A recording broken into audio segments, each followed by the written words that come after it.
The crystalline amphitheater of the Galactic Council buzzed with conversations in dozens of languages as representatives from across known space gathered for what many considered a routine evaluation meeting.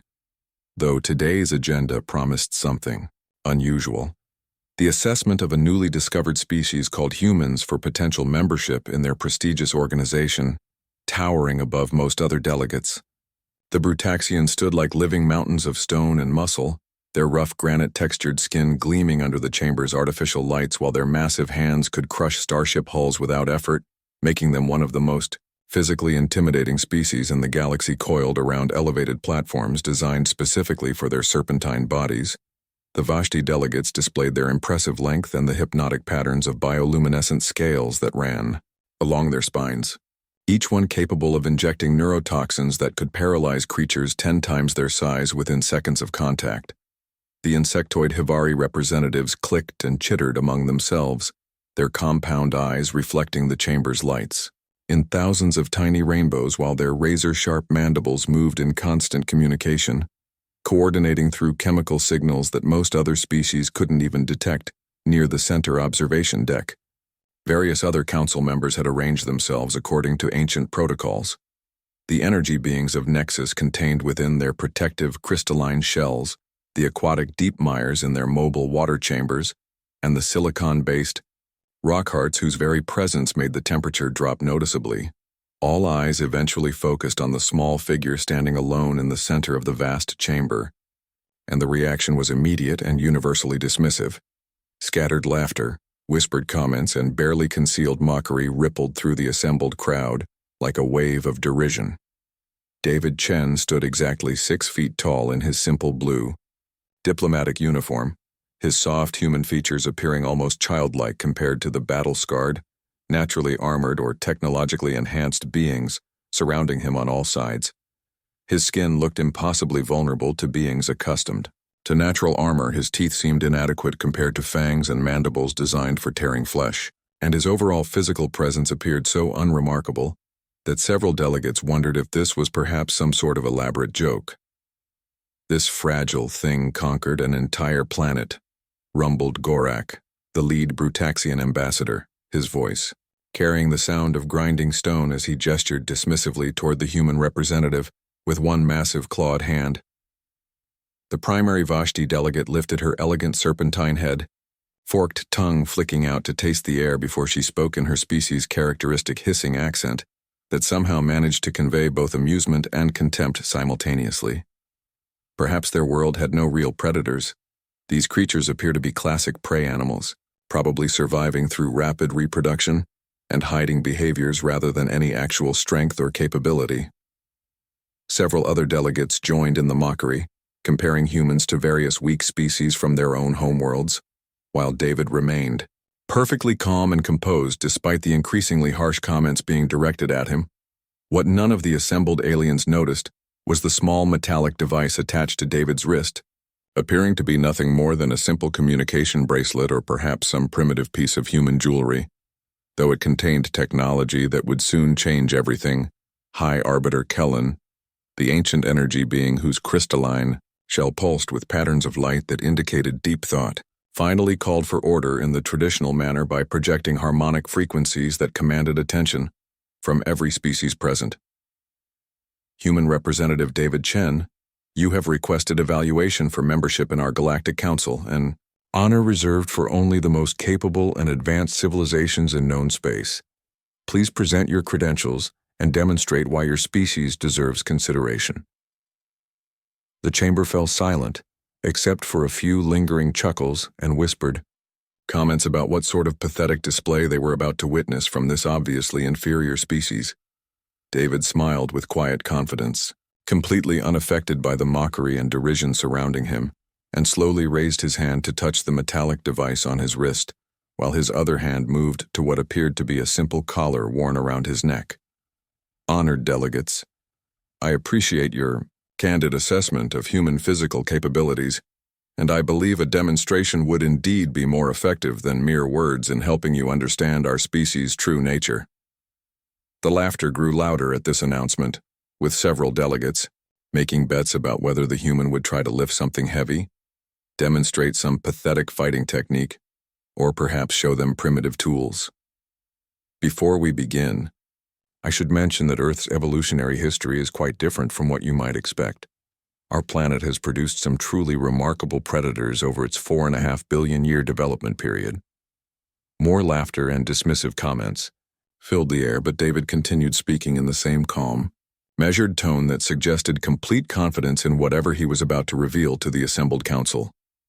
The creature you're about to meet represents what we consider to be one of our planet's most successful apex predators, though I should warn you that he might seem a bit overwhelming at first. Please remain calm and avoid sudden movements. The mockery reached new heights as delegates began making jokes about human pets and whether they would be shown some sort of small domesticated animal that humans considered dangerous. David pressed a button on his wrist device and spoke a single word in clear, commanding tones that somehow carried throughout the entire chamber, despite not being amplified by any visible technology. "Rex, come here, boy." The massive transport doors at the rear of the chamber, designed to accommodate the largest species and their equipment, began to iris open with a deep mechanical grinding that seemed to vibrate through the entire space station's superstructure. What emerged from the darkness beyond those doors would forever change how every species in the galaxy viewed humanity, their planet, and their place in the cosmic order of predator and prey. The first sign was the sound, a rhythmic thundering that seemed to shake the very foundations of the space station as something impossibly massive approached the chamber with slow, deliberate steps. Then came the breathing, deep and powerful like industrial machinery, suggesting lungs the size of cargo containers drawing in and expelling air with each measured breath that raised the temperature noticeably. The shadows in the doorway shifted and moved as something began to push through the opening, something so large that the specially reinforced entrance could barely accommodate its bulk. Every conversation in the chamber died instantly as the delegates realized that whatever was coming through that door was not the harmless pet they had expected, but something that belonged in their worst nightmares about ancient gods and primordial terrors. Silence fell across the council chamber like a suffocating blanket as the massive form finally cleared the transport doorway.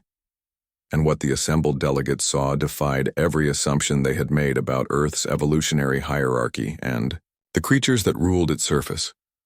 Rex stepped into the chamber with surprising grace for something so impossibly large, his midnight black scales seeming to absorb the artificial lighting, while reflecting it back in subtle patterns that suggested armor designed by evolution's most skilled craftsmen over millions of years. Standing 25 feet tall at his enormous shoulders, the creature's head alone was larger than most of the delegates' entire bodies, with amber eyes the size of dinner plates that swept the chamber with intelligent awareness that was somehow more terrifying than simple animal instinct. His massive jaws parted slightly as he examined the gathered aliens, revealing rows upon rows of serrated teeth that gleamed like polished obsidian daggers, each individual fang longer than a Brutaxian's muscular arm and clearly designed for tearing through materials far tougher than flesh. The creature's tail, thick as an ancient tree trunk, swayed behind him with casual grace that spoke of perfect muscular control and the ability to use it as a devastating weapon, while steam rose from his nostrils with each breath that filled the air with the scent of sulfur and something primal claws that could easily shred starship armor plating, clicked against the reinforced flooring with each step, leaving small scratches in materials designed to withstand the weight and abuse of the galaxy's heaviest species. The temperature in the chamber continued to rise noticeably as the massive predator's body heat radiated outward, creating air currents that carried his scent, a mixture of reptile musk, ozone, and something that triggered instinctive fear responses in every organic brain present. Several of the smaller delegates had instinctively pressed themselves against the chamber walls, their bodies automatically seeking escape routes even though their rational minds knew there was nowhere to run in the enclosed space. Even the mighty Brutaxians, who had never encountered a creature capable of physically intimidating them, took involuntary steps backward as their stone-like confidence cracked in the face of something that could clearly overpower them with ease.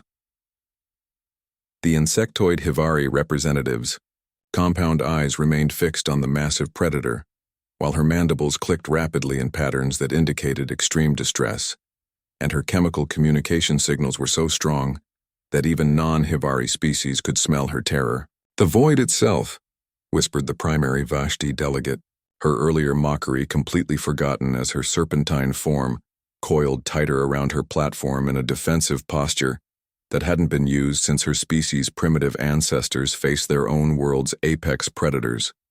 Rex turned his enormous head toward the sound of her voice, those dinner plate-sized eyes focusing on her with the kind of attention that predators reserve for potential prey, and she fell silent instantly under that ancient and terrible gaze.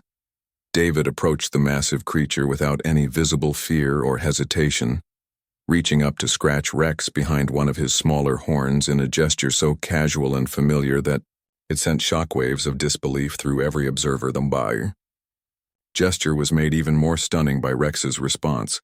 The living engine of destruction actually leaned into the human's touch like a contented pet seeking affection from a beloved master, his massive head tilting to allow better access to his preferred scratching spots. "Everyone, I'd like you to meet Rex," David said conversationally, as if he were introducing a friendly neighbor rather than a creature that could devour half the council without effort. "He's a Tyrannosaurus Rex, genetically reconstructed from fossilized remains we discovered on Earth." The casual tone of this introduction, combined with the obvious affection between human and monster, created a cognitive dissonance that left most delegates struggling to process what they were witnessing. This magnificent predator lived approximately 65 million years ago during what we call the Cretaceous period, when Earth's climate was much warmer and supported some truly remarkable life forms. David continued petting Rex with obvious familiarity, while the creature made low rumbling sounds that might have been contentment, though they vibrated through the chamber's structure with enough force to rattle equipment. Rex here is actually considered small by the standards of his era.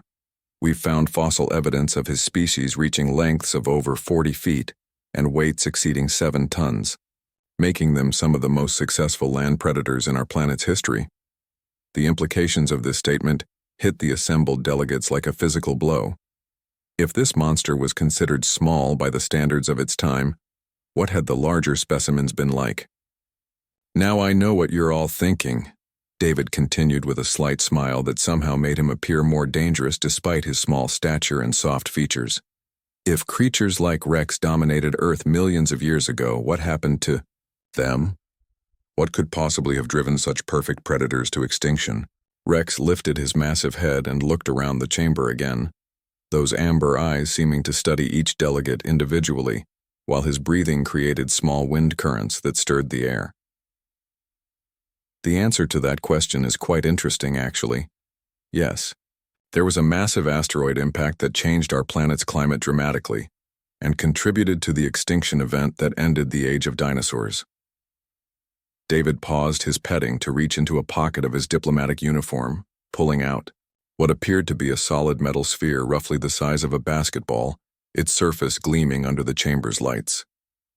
But even before that catastrophic event, creatures like Rex were already facing evolutionary pressure from smaller, more adaptable predators, species that could work together in coordinated groups, use tools, and adapt quickly to changing environments.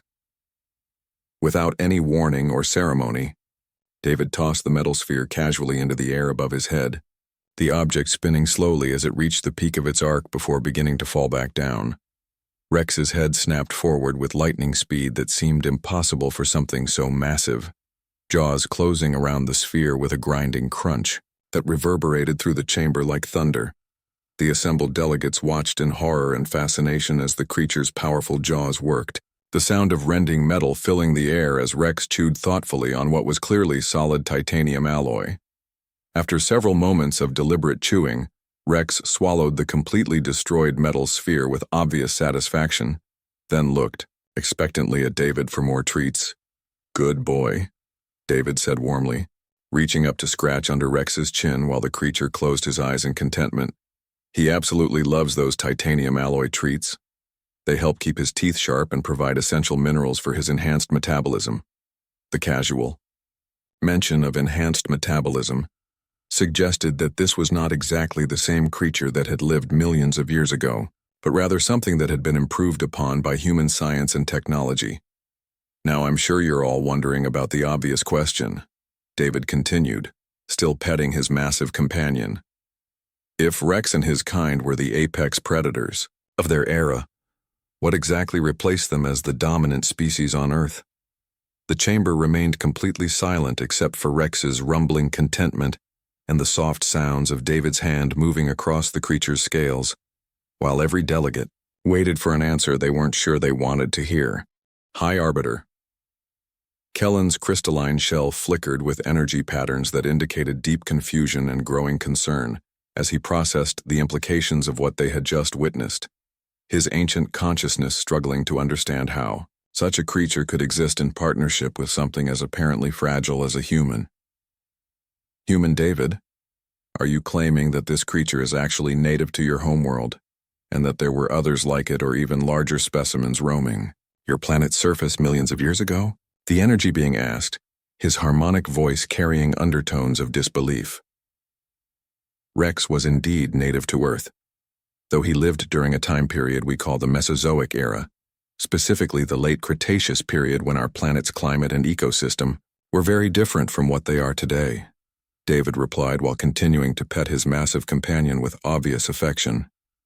We brought him back using advanced genetic reconstruction techniques, working from DNA fragments preserved in fossilized bone marrow and amber deposits, then enhanced his basic structure to thrive in modern conditions while maintaining all his natural predatory capabilities. The casual mention of bringing extinct creatures back to life sent another wave of shock through the assembled delegates, many of whom belonged to species that struggled with basic genetic modification. Rex here has been my partner and companion for 3 years now, and I can honestly say he's one of the most loyal and intelligent creatures I've ever had the privilege of working with, David added with genuine warmth in his voice.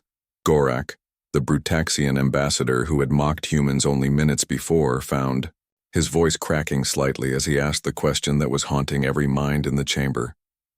If creatures like this one dominated your world millions of years ago, what exactly happened to drive them to extinction? What force could possibly overcome such perfect predators? David's expression grew thoughtful as he considered how to answer this question in a way that wouldn't cause complete panic among the council members. Well, there were several factors involved in the extinction event that ended the age of dinosaurs. The asteroid impact I mentioned earlier certainly played a major role by dramatically altering Earth's climate and destroying much of the food chain. He paused to scratch Rex behind his smaller horns, causing the massive predator to rumble with contentment while several delegates flinched at the sound. But even before that catastrophic event occurred, creatures like Rex were already facing significant evolutionary pressure from smaller, more adaptable predators that could work together in coordinated groups and use primitive tools to overcome larger opponents. The implications of this statement began to sink in as the delegates realized that David was describing the evolutionary ancestors of his own species. The interesting thing about evolution is that it doesn't always favor the biggest or strongest creatures. Sometimes the most successful predators are those that can adapt quickly to changing conditions and work together to overcome challenges that would defeat individual efforts. Rex lifted his massive head and looked around the chamber again, but this time his gaze seemed less threatening and more curious, as if he were trying to understand these strange new creatures. Now, I want to be completely honest with all of you about something important. Rex here isn't even close to being the most dangerous predator that Earth has produced throughout its evolutionary history. This statement caused a ripple of nervous energy to pass through the assembled delegates, many of whom were already struggling to process the existence of something as formidable as Rex. We've discovered fossil evidence of marine reptiles that would make Rex look like a pet lizard by comparison, creatures with jaws that could bite through starship hulls, reaching lengths of over 60 feet and possessing hunting instincts refined by millions of years of oceanic warfare.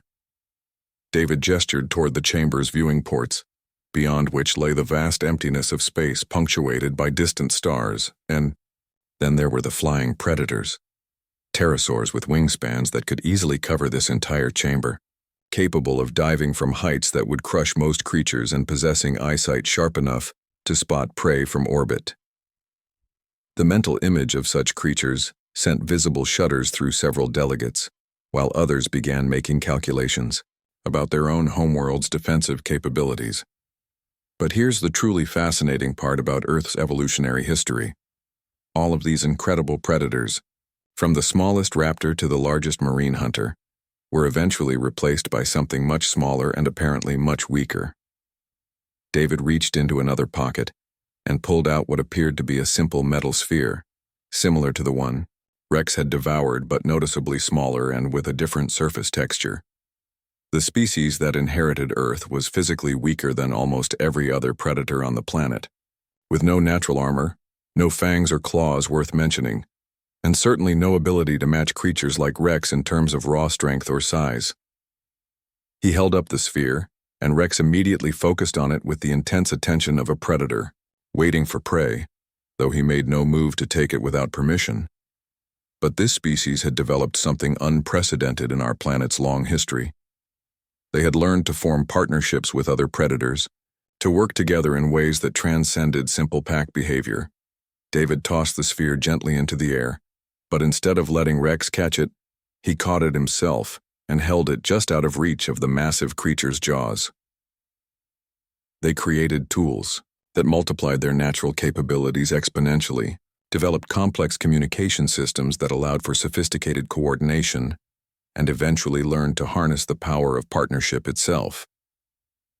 Rex waited patiently, his enormous eyes focused on the sphere, but making no aggressive moves toward David or the treat, demonstrating a level of self-control that was perhaps more impressive than his physical capabilities.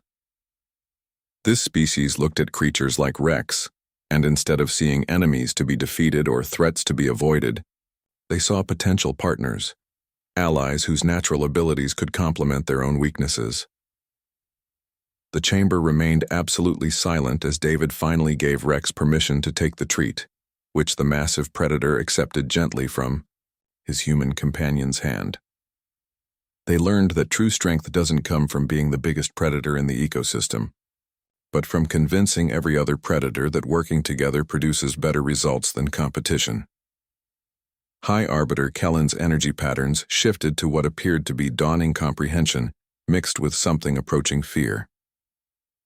Human David, are you suggesting that your species achieved dominance on Earth not through superior physical capabilities, but by forming alliances with creatures like this Rex? David's smile took on a quality that made even Rex pause in his contented chewing, something that suggested depths of capability that hadn't yet been revealed. Oh, that's exactly what I'm suggesting, honored Arbiter.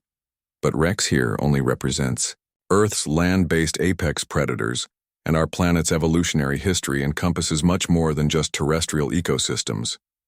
He checked a device on his wrist, causing several delegates to wonder what other surprises might be waiting beyond the chamber doors. Would you like to meet some of the other partners that humanity has formed alliances with over our species' development period? Before any of the thoroughly unnerved delegates could formulate a response to David's ominous question, he pressed another sequence of buttons on his wrist device while speaking in the same calm, controlled tone that had preceded Rex's dramatic entrance. Luna, Shadow Storm, we have some new friends here who would like to understand how Earth's predator partnerships actually function in practice, so please come join us, and remember to be on your best behavior. The temperature in the HFY chamber seemed to drop several degrees as three sleek forms padded silently through the transport doors, their movement so fluid and quiet that several delegates didn't notice them until they were already positioned strategically throughout the chamber. Unlike Rex's thunderous entrance that had announced his presence to everyone within miles, these creatures moved with the kind of perfect stealth that spoke of millions of years of evolutionary refinement in the art of hunting and killing. The wolves were clearly enhanced versions of their ancient ancestors, standing nearly 4 feet at the shoulder with muscular frames that suggested both speed and power, while their intelligent eyes scanned the assembled aliens with calculating precision that made every delegate suddenly aware of being assessed. Their fur was a deep silver gray that seemed to shift and flow like liquid mercury under the chamber's lighting, creating optical illusions that made it difficult to track their exact positions even when they were standing still. What disturbed the watching delegates most was not their obvious physical capabilities or their predatory grace, but the unmistakable intelligence that burned in their eyes as they moved with clear purpose and coordination. These were not simple animals following instinct. They were thinking, planning creatures that understood tactics and strategy in ways that most sentient species would recognize and respect. Luna, the apparent pack leader, approached Gorak with casual confidence, despite the Brutaxian's massive size advantage. Circling, the stone-skinned delegate slowly while studying him with unsettling focus and attention to detail. "She's evaluating whether you represent a threat to the pack," David explained conversationally, as if discussing the weather rather than a predator's assessment of potential prey. Wolves are exceptional judges of character and capability. Shadow had positioned himself near the Hivari delegate with the same casual precision, not menacingly, but in a way that would allow him to intercept any sudden movements while maintaining perfect awareness of all exits. Storm was examining the chamber's structural features with obvious tactical interest.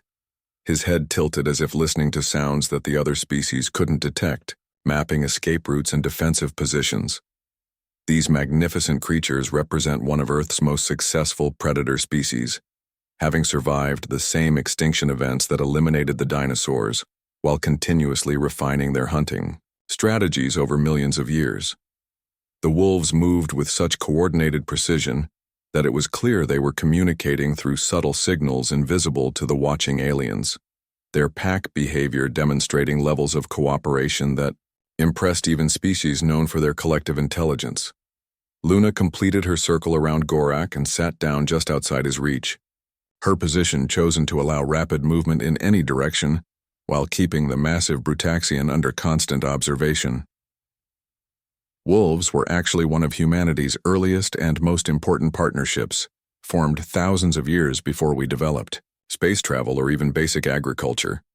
David continued while Rex watched the proceedings with benevolent interest. The relationship began when our ancestors realized that wolves' hunting abilities complemented human tool-making and planning capabilities perfectly. Together, we could take down prey that neither species could handle alone. Shadow had apparently completed his assessment of the Hivari delegate and moved to examine the Vashti representative, his approach causing her to coil more tightly around her platform, in obvious defensive posture. What makes wolves particularly valuable partners is their ability to read micro-expressions, body language, and even chemical signals that most species aren't consciously aware they're producing, David noted with obvious pride in his companions. They can detect deception, fear, aggression, or hidden weapons from subtle cues that would escape most technological sensors, making them incredibly effective at threat assessment and security operations. Storm had finished his tactical survey of the chamber and positioned himself where he could observe all the exits while maintaining visual contact with his packmates, demonstrating the kind of strategic thinking that military commanders would appreciate. The coordination between the three wolves was so seamless that they seemed to function as a single organism with multiple bodies, each one covering specific responsibilities while remaining ready to support the others instantly. These particular wolves have been enhanced through the same genetic reconstruction techniques we used for Rex, but their improvements focus more on intelligence and communication rather than size or strength. Luna's ears twitched slightly, and all three wolves immediately shifted their positions in response to some signal that none of the watching delegates had detected, demonstrating their supernatural awareness and coordination. They're capable of operating effectively in zero gravity, underwater, or in atmospheric conditions that would challenge most spacefaring species, while maintaining their natural hunting instincts and pack loyalty. The Vashti ambassador, her earlier mockery now completely forgotten, managed to find her voice despite the obvious stress of being evaluated by multiple predators simultaneously. These creatures, they survived the same extinction event that destroyed your Rex and his kind. How is such a thing possible for predators that appear so much smaller and less physically formidable? David's expression grew thoughtful as he considered how to explain millions of years of evolutionary history in terms that alien minds could understand and appreciate. Wolves survive because they developed something that most other predators never achieved: the ability to adapt their hunting strategies to changing conditions while maintaining perfect coordination within their social groups. He gestured toward Luna, who was now watching the energy being High Arbiter Kellon with obvious curiosity about his crystalline shell and pulsing light patterns. When the climate changed and the large prey species died out, wolves learned to hunt smaller, faster targets using different techniques. When forests disappeared and grasslands expanded, they modified their approach again. Shadow had moved to investigate the aquatic deep-mire's mobile water chambers, apparently fascinated by the technology that allowed them to participate in the council meeting, despite their environmental requirements. But most importantly, wolves never lost their ability to form partnerships with other species when such alliances proved mutually beneficial. They understood that cooperation could achieve results impossible through individual effort. Storm remained at his strategic position, but his attention was now focused on something beyond the chamber walls. His head tilted in the characteristic listening posture that suggested he was monitoring sounds or signals from outside. The partnership between humans and wolves became so successful that we eventually spread together across every continent on Earth, adapting to every climate zone and ecosystem while maintaining our cooperative relationship. Rex lowered his massive head toward Luna, who approached the enormous predator without any sign of fear or submission, instead displaying the confident body language of an equal meeting another apex predator. Which brings us to an interesting question, David continued, his tone suggesting that another revelation was imminent. If wolves represent our terrestrial pack hunters, and Rex represents our reconstructed prehistoric predators, what about the other ecosystems that Earth's evolution has produced? The assembled delegates had begun to suspect that each new revelation would be more disturbing than the last, and David's next words confirmed their growing fears about what they might be forced to witness. Our planet's oceans have produced some truly remarkable predators over the eons and our skies. He paused to check his wrist device again, causing several delegates to look nervously toward the chamber's transparent dome. Actually, our aerial partners should be arriving at the space station within the next few minutes, so you'll have a chance to meet them as well. Massive shadows began passing over the chamber's transparent dome as David finished speaking, each one easily the size of a small starfighter, and moving with the graceful confidence of creatures born to rule the skies above any world they chose to inhabit. The assembled delegates looked up through the reinforced viewing ports to see winged shapes circling the space station with obvious intelligence, their flight patterns too coordinated and purposeful to be anything but deliberate tactical maneuvering. Those would be our aerial partners, David said, with the same casual affection he had shown for Rex and the wolves. We've found that three-dimensional thinking provides significant advantages in both exploration and tactical situations.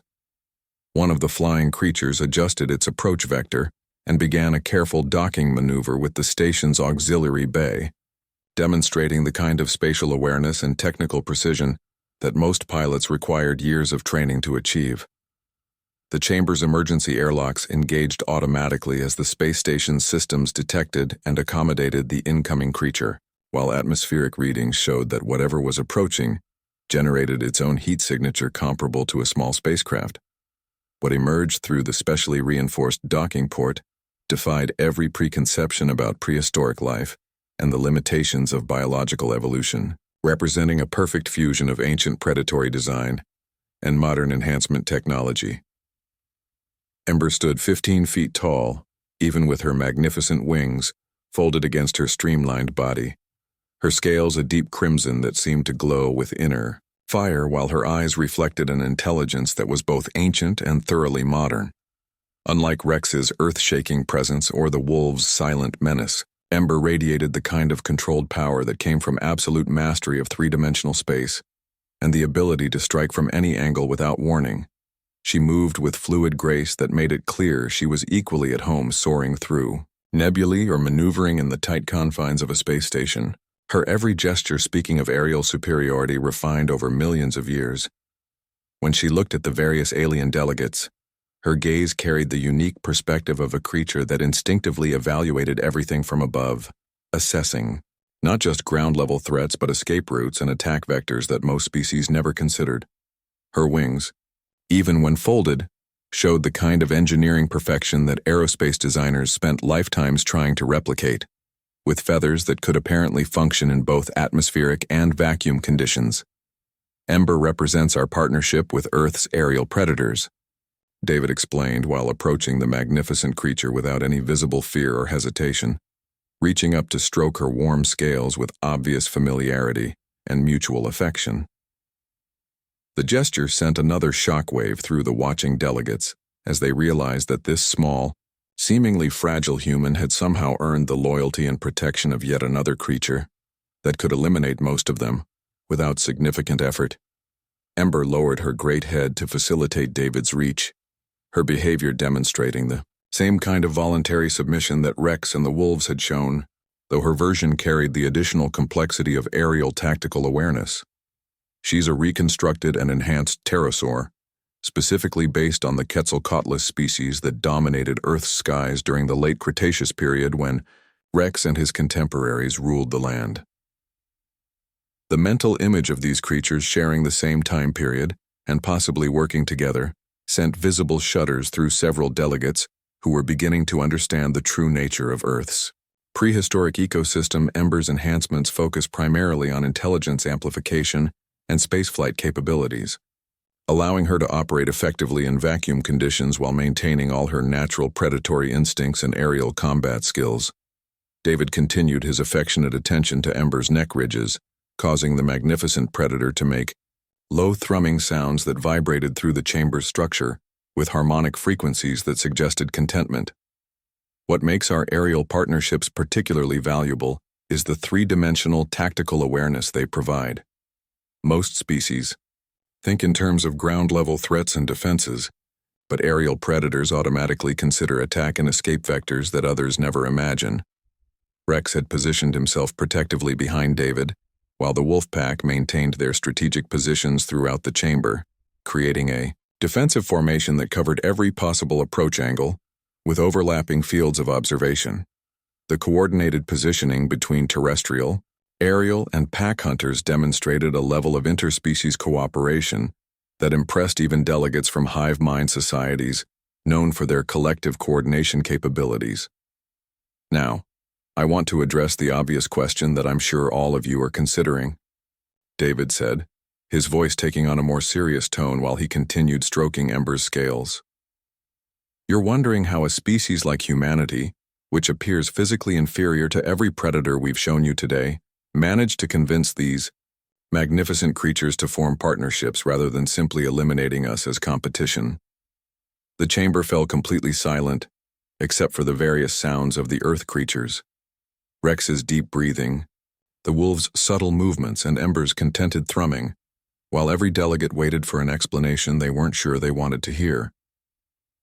The answer lies in understanding what true apex predator status actually means in evolutionary terms. It's not about being the biggest, strongest, or most heavily armed creature in your ecosystem. David gestured toward his assembled companions while addressing the watching aliens with quiet confidence that somehow made his small stature seem more impressive rather than less true. Apex predator status comes from being the species that every other predator recognizes as the ultimate threat, the one that all others instinctively avoid or attempt to appease when encountered. He paused to let that concept sink in while Ember shifted her wings slightly, a gesture that created air currents throughout the chamber and reminded everyone of her aerial capabilities. Humans achieved apex predator status not through physical dominance, but by demonstrating to creatures like Rex, Luna's pack, and Ember that cooperation with us produced better results than competition against us. The implications began to dawn on the more perceptive delegates as they realized what David was actually describing, a species that had managed to recruit every other apex predator on their planet as willing allies. We learned to hunt alongside wolves, using our tool-making abilities to complement their tracking and coordination skills. Together, we could take down prey that neither species could handle alone. Rex rumbled approvingly, as if remembering successful hunts from his own enhanced memories and genetic programming. We learned to work with aerial predators like Ember's ancestors, using our planning and communication abilities to coordinate attacks from multiple dimensions simultaneously. Storm's ears perked up at something only he could detect, and all three wolves immediately shifted to higher alert status while maintaining their protective positions around David and his other companions, and eventually, We learned that even the most powerful solitary predators like Rex could be convinced to join our partnerships when we demonstrated that cooperation produced better hunting success, territory control, and survival rates than any individual could achieve alone. High Arbiter Kellen's crystalline shell pulsed with energy patterns that indicated profound contemplation, mixed with what appeared to be growing respect for the implications of human evolutionary development.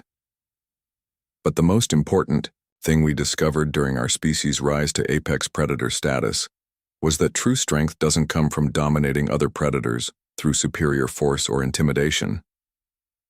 David's hand moved from Ember's neck to rest briefly on Luna's head as she approached, demonstrating the casual trust that existed between him and creatures that could end his life in seconds.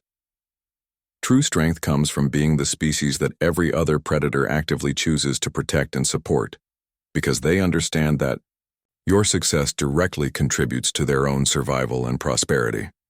The assembled delegates began to understand that they weren't just witnessing a demonstration of human partnerships with dangerous animals, but rather a completely different approach to achieving dominance that challenged every assumption about power and control. When a wolf pack chooses to hunt alongside humans, they're not submitting to a superior predator. They're joining forces with allies who make the entire pack more successful and effective. Shadow had moved closer to the chamber's center, his position allowing him to observe all the alien delegates while remaining ready to respond to any potential threats against his human partner. When creatures like Rex decide to work with humans, they're not accepting defeat. They're gaining access to resources, territories, and hunting opportunities that would be impossible to achieve through individual effort. Ember spread one wing slightly, the gesture creating a protective canopy over David, while demonstrating the sheer size and power of her flight apparatus to any delegates who might have underestimated her capabilities. And when aerial predators like Ember form partnerships with humans, they're not sacrificing their independence. They're gaining the ability to hunt across multiple star systems and explore territories that no single creature could reach alone. The coordinated positioning of all the Earth creatures around David created a visual representation of the concept he was describing. Multiple apex predators, voluntarily arranging themselves to protect and support a single member of a seemingly weaker species. This is what true apex predator status looks like, David concluded, his voice carrying quiet confidence that somehow made every watching delegate reconsider their own species' approach to dominance and power. It's not about being the strongest individual in your ecosystem. It's about being the species that every other strong individual wants to have as an ally rather than an enemy. The silence that followed was profound, as representatives of civilizations that had conquered their homeworlds through strength, technology, or reproductive advantages contemplated a completely different model of evolutionary success. Rex lowered his massive head toward David, accepting another gentle scratch while demonstrating that even the most powerful solitary predator could find value in cooperative relationships. So when you ask whether humanity is qualified to join your Galactic Council, David said, addressing the assembled delegates directly while surrounded by Earth's most perfect killing machines, perhaps the better question is whether your council is ready to understand what true partnership actually means. The profound silence that had fallen over the Galactic Council chamber was broken by the subtle sound of High Arbiter Kellen's crystalline shell, resonating with energy patterns that indicated deep contemplation, while his ancient consciousness processed concepts that challenged millions of years of established galactic political theory. Around the chamber, representatives from dozens of worlds found themselves reconsidering everything they thought they knew about power, dominance, and the nature of successful civilizations as they watched David casually interact with creatures that could devastate entire star systems. Human David, the High Arbiter, finally spoke, his harmonic voice carrying undertones of what might have been respect. Your demonstration has certainly provided us with much to consider regarding humanity's unique approach to interspecies relationships. The Brutaxian ambassador Gorak, who had so confidently mocked human weakness at the beginning of the session, now stood quietly while Luna maintained her patient observation of his every movement, her intelligent eyes tracking his micro-expressions for signs of aggression or deception. However, I find myself curious about the practical applications of these partnerships in galactic civilization. Surely you don't expect the Council to accommodate predators of this magnitude on every world and space station? David smiled at the question, his expression suggesting that he had been waiting for exactly this inquiry, while Ember shifted her wings in what appeared to be anticipation of his response. That's an excellent question, Honored Arbiter, and it touches on something fundamental about human civilization that I haven't yet explained to your satisfaction. He replied, while Rex rumbled contentedly beside him. You see, the partnerships we've formed with Earth's predators represent just the beginning of our species' approach to cooperation and alliance building, not the full extent of our capabilities. He gestured toward the assembled Earth creatures who had arranged themselves in a perfect defensive formation that covered every angle of approach, while maintaining non-threatening postures toward the alien. Delegates Rex, Luna's pack, and Ember demonstrate our ability to form working relationships with apex predators.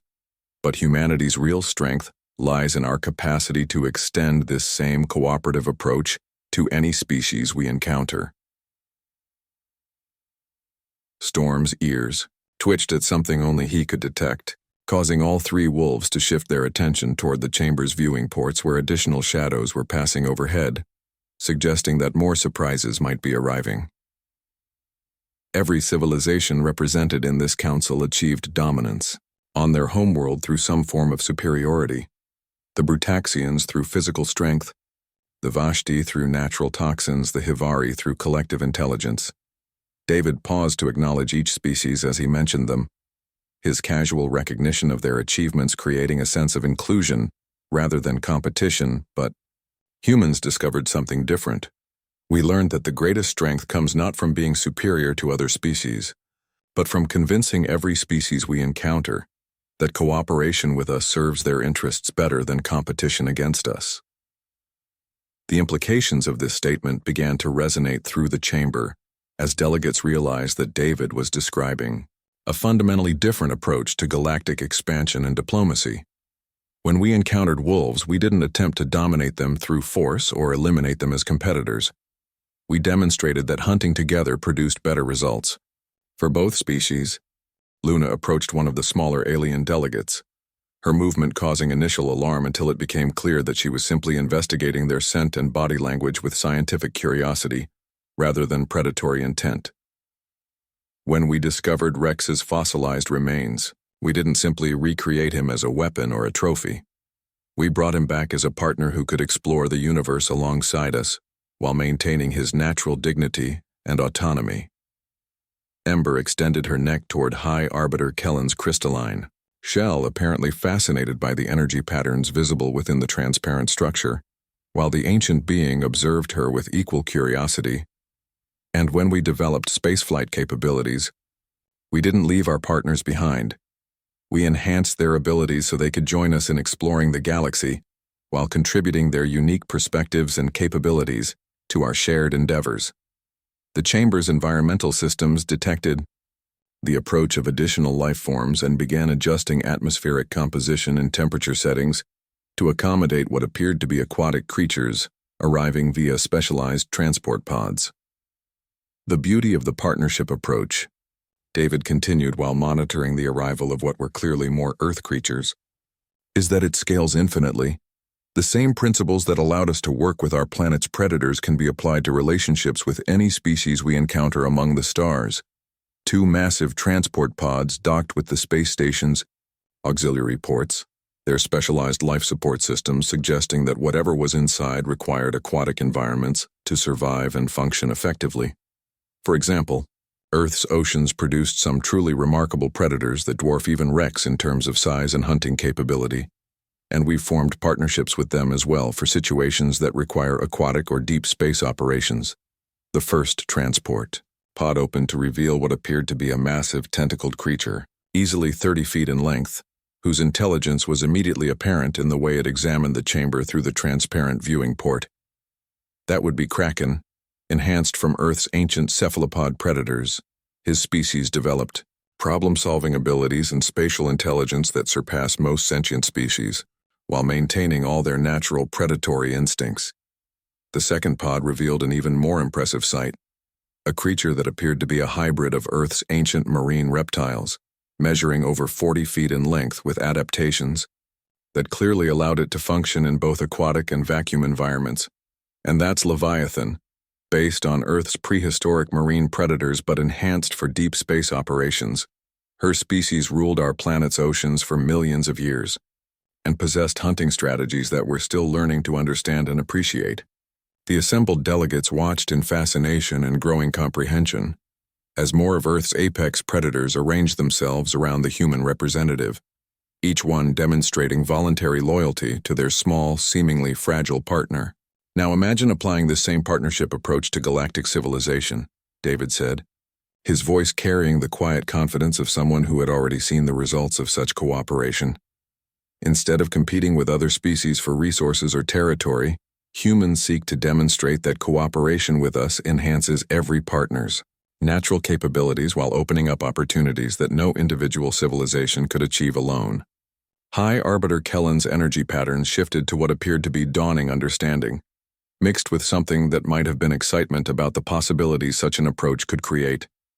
Human David, are you proposing that humanity seeks not just membership in our Galactic Council, but rather a fundamental restructuring of how galactic civilization approaches interspecies relationships? David's smile broadened as he realized that the ancient energy being had grasped the full implications of what he was offering. Honored Arbiter, we're proposing that the Galactic Council has an opportunity to evolve beyond its current limitations and become something unprecedented in cosmic history. A true partnership of apex civilizations working together for mutual benefit rather than competing for dominance. Rex, Luna's pack, Ember, and the newly arrived aquatic predators all positioned themselves in a formation that demonstrated perfect coordination between radically different species, creating a visual representation of the concept David was describing. The question isn't whether humanity is qualified to join your council, David concluded, surrounded by Earth's most perfect predators who had chosen to stand with him. The question is whether your council is ready to join the pack.